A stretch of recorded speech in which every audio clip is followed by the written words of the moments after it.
Welcome to the Idaho Business Podcast, where we talk with local entrepreneurs, share motivation, network with one another, and pick up a tip or two on how not to burn your business to the ground. I'm your host, Spencer Ward. All right. Welcome back, everyone. If you're listening to this on Tuesday, it means this week is the Thanksgiving week. Hopefully you enjoy some time with your family, your loved ones.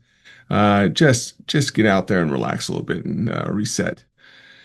As always, we're sponsored by Health West. Great people, great organization. Give them a try. See where they're closest to you and bring your family and friends to them. Also sponsored by my company, New Clean Commercial Cleaning.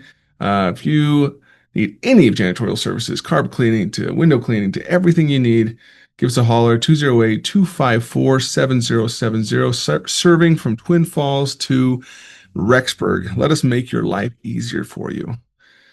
Recently, I've been thinking a lot about marketing. As business owners, business leaders, that's the lifeblood of our businesses is sales and marketing. And if we're not putting that, at the front of our efforts, we're going to be behind. People who don't spend on marketing, don't spend on any kind of sales, are falling behind. And I'll be honest with you, I even noticed that this year. We we tried some stuff with the internet and Google and stuff, and we've had some success. But I think it really comes down to getting some salespeople out there and pushing. But it really depends on also your industry. Some people have great success just online, finding those speaking to their customer, and that's what we're going to talk about today, is speaking to your perfect prospect instead of talking about yourself. And I think this is going to be a good episode, a good topic for everyone to understand what they should be doing better, because I'm constantly looking for opportunities to speak more towards my perfect prospect and stop, even though I've been doing it for years and years now, probably 7 or 8 years of trying to hone in who my perfect prospect is and hone in how I talk to them. I still catch myself saying, "Oh, well, we do this, we do that." And they don't care. They don't care. So let's talk about that. Every business owner has done it. Whether you run a roofing company, a dental clinic, a retail shop in Twin Falls, a software startup in Boise, or a food truck in Idaho Falls, you talk about your experience. You talk about the years in business, your cool tools or equipment, your fancy branding. But people don't buy because of your story. They buy because they believe you're going to make their lives easier, smoother, or more profitable, or less stressful. That means your marketing has to shift from we, us, my language we naturally default to. And like I told you, I slip into that still, to into your you language that puts your prospect at the center. So Russell Brunson, he founded ClickFunnels. He's actually out of Boise, Idaho. What a stud! I think the world of him. Teaches that your buyer is the hero. You're the guide. You're not Frodo. You're Gandalf. Alex Hormozi puts it this way: people don't buy products; they buy a better version of themselves. Michael Gerber echoes it in the E-Myth: businesses fail when they are built up around the owner instead of the customer's reality. No matter your industry, your message needs to sound like you get ... You avoid, you achieve, and you fill in the blanks with the rest of these sentences, because I'm speaking to many different business types and industries here. You feel, you experience, you save.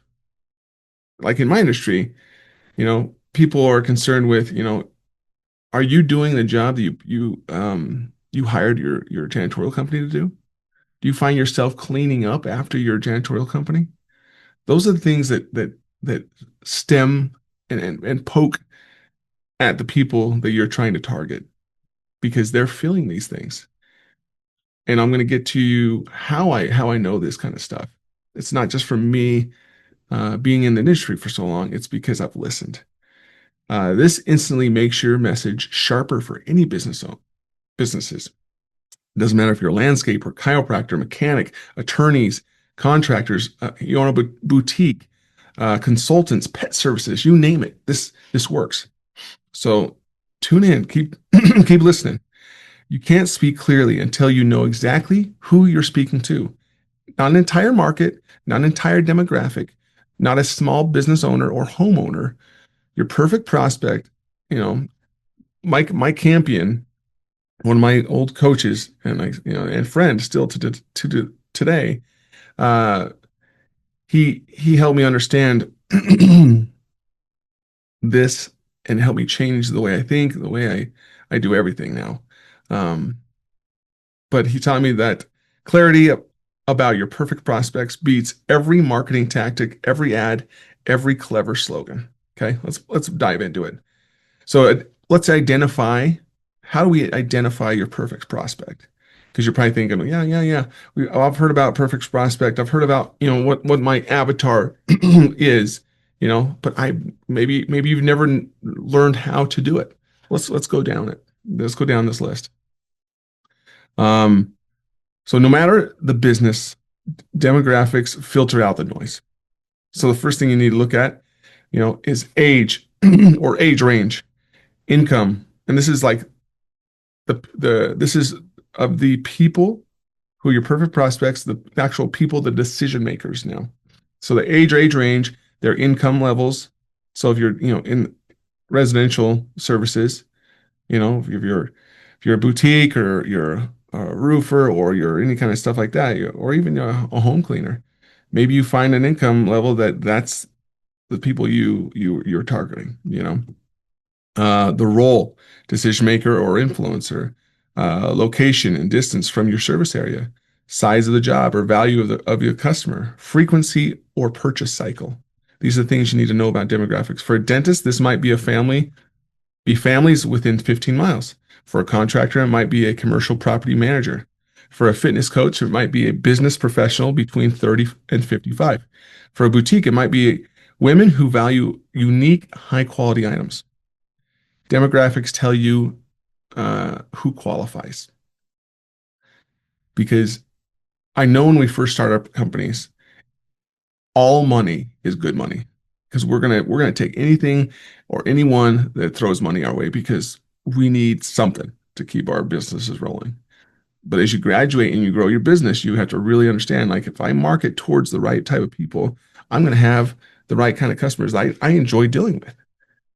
But if you're marketing without doing this homework and doing your research, you could be marketing to a bunch of Karens you don't even know about it. And you're thinking, why are all my customers garbage? Why do they suck so bad?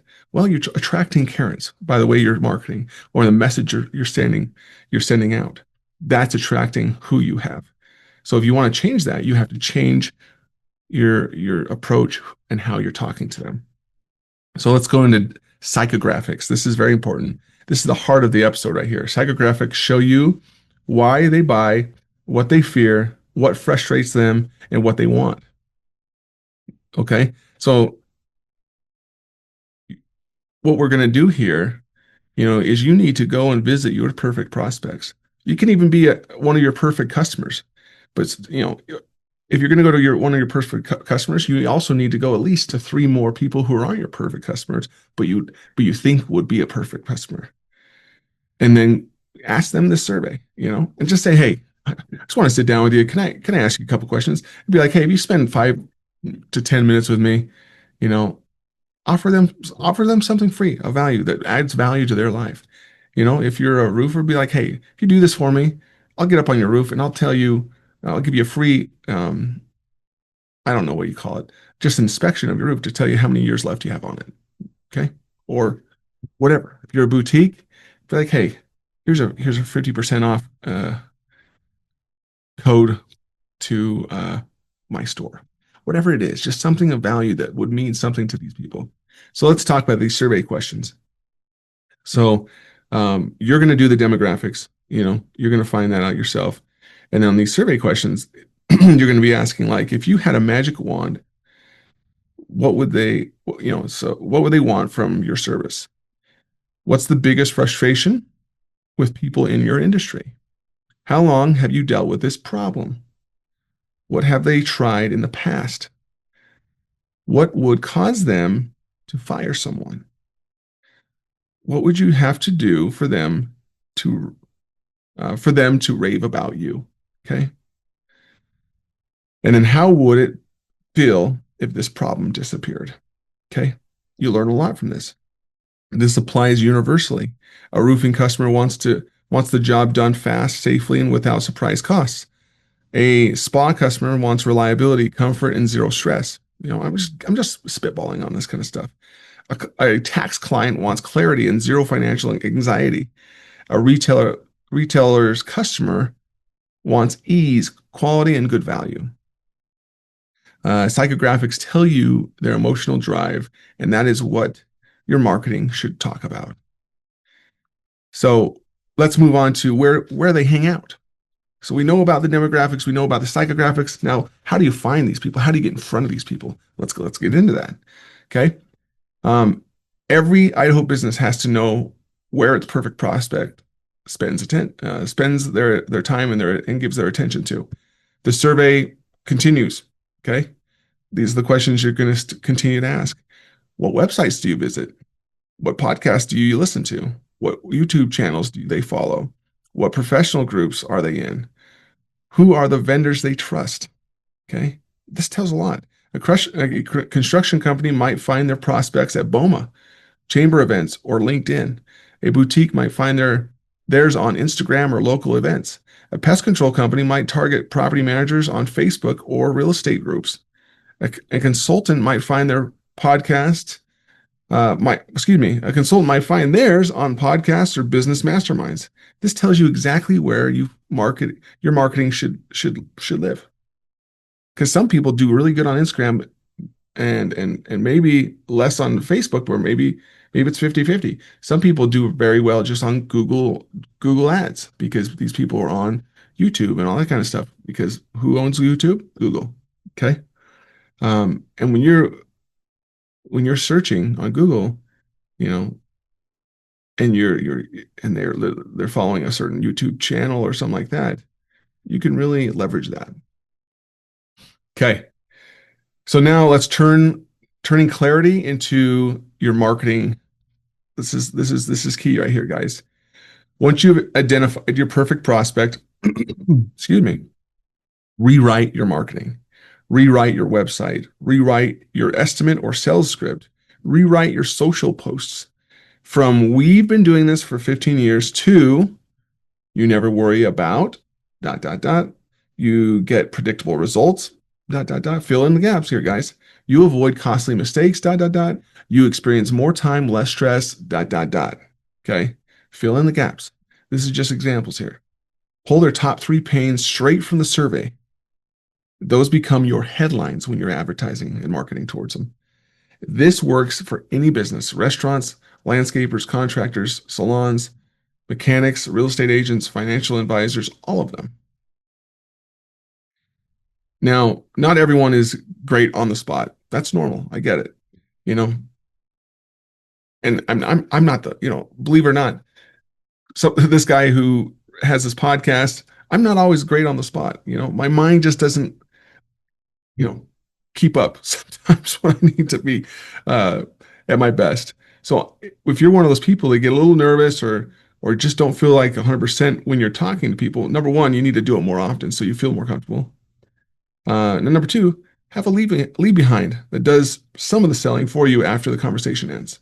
Okay, your cheapest bid guide, like you can talk about that kind of, it could do a cheapest bid guide. Is an excellent example of, like, okay, let me walk you through something like this, and you guys can make your own version of this, but like this is something that I've done. But you could do top mistakes people make before hiring someone in your industry. How to avoid getting burned. What to look for in a trustworthy vendor. Red flags to watch out for. What good services actually looks like whatever. Okay. It educates, it builds trust, and it positions you as the obvious choice. So at the end of this, if you're going to have a sales, leave behind here, You don't talk about all these and be like, that's why you pick ABC company. No, it just leads them to believing that you're the one. Yeah, you can still have your logo on it. You can still have a call to action, but don't lead them to say, yeah, this is why you pick us. No, let them be led to that. Because if you're talking about the 5 mistakes, if you're talking about how to avoid getting burned, they're going to feel like, man, this company really understands where we're coming from. They're automatically going to think that. But if you go at the very end, you're like, that's why you pick ABC company. It's just like, oh man, it's just like a cheap sales thing cloaked as something cooler. Just let them be led to what it needs to be. Okay. People are smart. They can put 2 and 2 together. They don't need you to hit them on the forehead with it. So putting it all together here. Here's the simple workflow for any Idaho business. Fill out a perfect prospect survey using your top customers. Okay. Identify their top 3 pains. Rewrite your marketing in your language. Build a simple educational lead behind. Show up only when your perfect prospect already show up only where your perfect prospect already spends time. Okay, we talked about that. Instagram, YouTube, whatever. Become the obvious choice. When you do this, business gets easier. Your message becomes magnetic. And customers start saying, I feel like you're speaking directly to me. That's because you are. Okay, most businesses never take the time to understand who their perfect prospect really is. And that's why they struggle. When you dial in who you serve, what they care about, where they are, how they think, what they fear, what they want, and you talk directly to them, you using your language, your entire business changes. This is what Mike Campion teaches. This is what Russell Brunson, Alex Hormozi, and Michael Gerber reinforces. And that is what separates the businesses that grow from the ones that grind. So hopefully this was important for you guys to hear. If you have any, if you want a downloadable or a perfect prospect survey, email me at info@theidahobusinesspodcast.com, and I'll send you your perfect prospect survey so you can go through it yourself with your team, or if it's just you, do it. So info@theidahobusinesspodcast.com. Don't forget the beginning, theidahobusinesspodcast.com. Okay. As always, guys, be happy, be grateful, find opportunities to serve others, and really make some changes. Make some changes this upcoming year, this upcoming week, this upcoming month, this upcoming day. Make that change, and you're going to see some good results happening in your business. It's going to really, really change for you. Have a great Thanksgiving break, and keep hustling all the way through the end of the year. See ya. That's it for today's Idaho Business Podcast. Hopefully you learned something new. And if you didn't, I've got a cheat code for you. Go to theidahobusinesspodcast.com, enter your email, and get my 20 golden rules for business. It's packed with my best advice, plus it's free. Subscribe, leave a review, share this with a friend. Until next time, keep hustling, keep laughing, and keep Idaho awesome.